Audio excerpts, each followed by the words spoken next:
Hello and welcome to Saving Circle, where we help millennial tech professionals feel confident about managing their money. I'm your host, Vineet Prasad. If you're looking for strategies to help you achieve your financial goals, you're in the right place.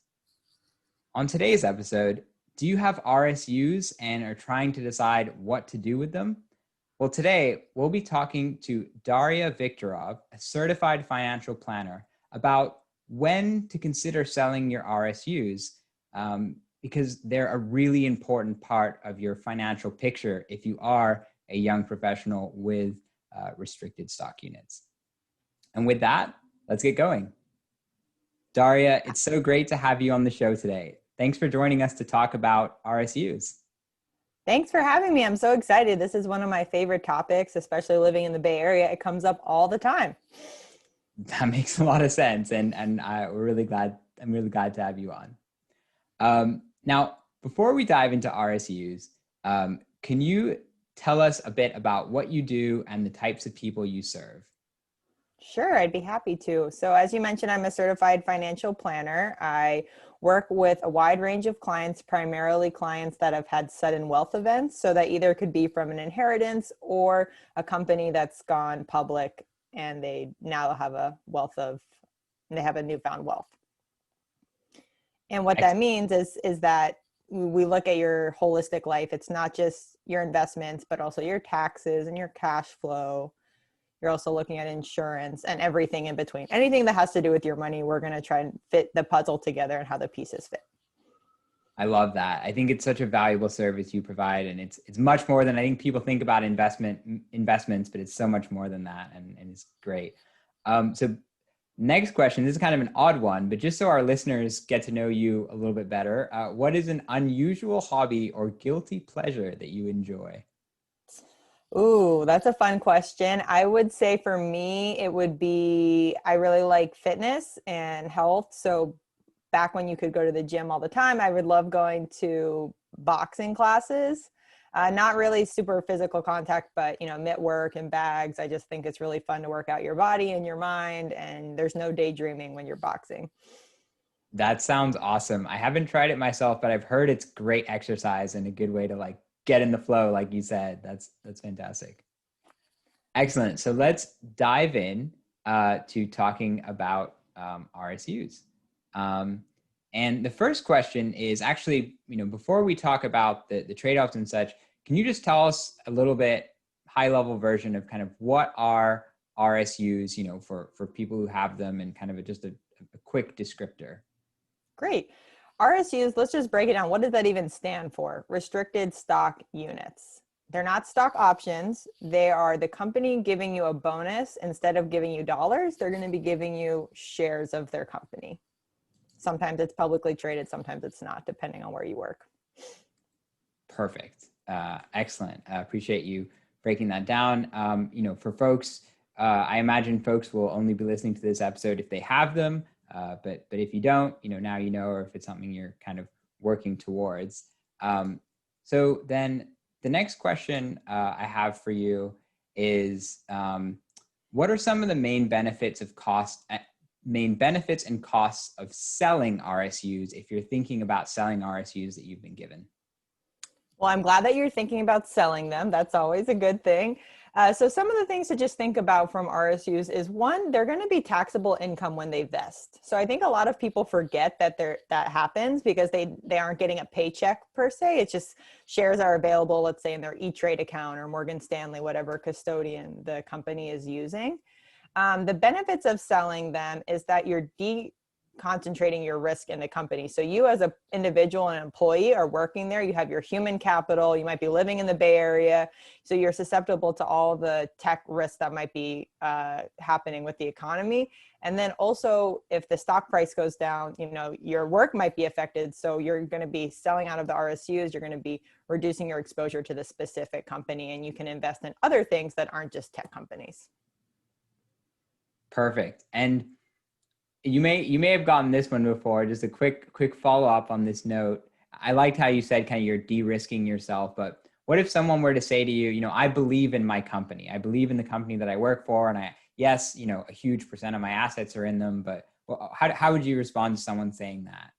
Right. Well, we never know if a company is going to do really well or really poorly. I'm not going to give any specific names, but I had a client where they worked at a specific company and it was about $80 a share when they started working with us, and they didn't want to sell the shares. And they said, no, exactly what you said. I believe in this company. It's going to do really well. Well, it dropped to about $8 a share. And that difference in in the share price cost them a potential home in the Bay Area. And that's how they were able to frame it. They lost about $3 million in that time. So although of course, it's great to be optimistic about companies, we don't know what the future holds. So it's better to sell out of it and then invest in other things besides tech. And if you feel really strongly, sometimes I recommend clients hold a portion of their shares, no more than 5%, in what I call a Las Vegas account. I love it. I love that Las Vegas account term. And that's a really powerful story about that person who lost a lot. So thanks for sharing that, especially at a time when things have just been going up historically recently around tech. So the next question I have is, how do you actually go about selling RSUs? Like, what does that process look like? Yeah, so let's use an example. Let's say that let's say 100 shares become available to you. They vest on April 15th. That is like tax day. Some companies invest quarterly, some invest monthly, some invest once a year. It all depends on the company. So it's really important to look at your schedule and understand when they become available to you. So the shares will just become available in your account. Again, I'm going to pick on E-Trade. So let's say now they have 100 shares of E-Trade, let's say in their E-Trade account. They're going to be able to go ahead and sell them, which is what I would recommend. And also be aware that that's going to potentially cause some taxes. So let's say it was vested at $100 a share and it went up to $101 a share. Now that difference of $1 is going to be taxable income to them, which is the benefit of wanting to sell it right away. So you minimize that gain. And sometimes it's even a loss. I've seen it even go down to $99, for example. As opposed to waiting, let's say it goes to $150 a share. Now you're going to have a $50 gain. And let's say it's short term, so meaning it's going to be taxed at ordinary income rate, and you needed that money. Well, now you're going to be hit with a much bigger tax bill than you would if you had just sold it at $101 a share. Fantastic. I really like that breakdown of the two, ways you're taxed on inception and then later. One quick follow-up, you mentioned the short term there. What, for folks who don't know, like what does that kind of short-term gain versus long-term gain mean? Yeah, great follow-up question. So if you hold, let's say they vest on April 15th, right, 2020, and you sell them, let's say a couple months later, let's say it's, September 15th, 2020. Now that is less than 366 days. So it's going to be taxed at your ordinary income rates. So if you're in the 22% tax bracket on the federal level, it's going to be taxed at 22%. Most tech workers are in much higher than 22% tax bracket. But if you had waited until it became long-term status, so you waited till April 16th, 2021, then that would be considered long-term. So if you are going to hold on to them, I would wait till they're at least long-term tax status. Fantastic. So to confirm, over a year sounds like long-term. Is that right? Yep. Excellent. Over a year is key. I've seen some people sell right at the year mark. Oh, okay. A year, and then they get bit by the tax. Bill. That's a good note. Hopefully people who listen to this can avoid that. So next question on RSUs, what are some common misconceptions or mistakes that people make around selling RSUs? Yeah, so I think I talked about this earlier. One major misconception is that it's taxable income. I've heard a lot of people say it's free money. Well, yes and no. You didn't really do anything. It's a bonus, but it is going to be taxable to you. So something to be aware of is that it's going to be taxed at your ordinary income rate as the vesting, when it became vesting. And then you can decide if you want it to be short or long-term when you sell them. So there's that second tax event. So I think that's a lot of people forget is they sell it. Like I used the example, 6 months later, and then they didn't realize it's going to be taxable when it went to that $150 a share. The other thing that a lot of people don't understand is that sometimes companies do withhold taxes when they vest, but they don't withhold enough. I see very common, it's about 25%, 20 to 30%, but a lot of tech workers are in the highest tax bracket and they get a big tax surprise when they go to file their taxes. That's a great point there. A lot of the folks I work with around cash flow and budgeting, that's a big sore spot. And then we end up putting money away for that. But same thing when I was working at Facebook, a lot of people around tax time had unhappy surprises. So good, great point there. Excellent. Well, that's all of my specific questions on RSUs, but I would love to know at a high level, Daria, if you could give one piece of advice on any financial topic to millennial tech professionals, what would it be? I would say it seems really basic, but save. It's a skill that you're going to learn to do very early. You may or may not learn very early on. It kind of depends on your money memories and lessons that you've learned throughout your life. But especially the tech employees have all these amazing options to them. For example, I've seen a lot of them match, $9,000-$10,000 on their 401k. That's free money that some people are missing out on because they're like, I don't want to save in my 401k. Retirement is so far away. So just remember to save early and then invest that money. Don't just keep it in cash or very, very conservative assets. That money is for the long term. So really take advantage of the long-term time horizon.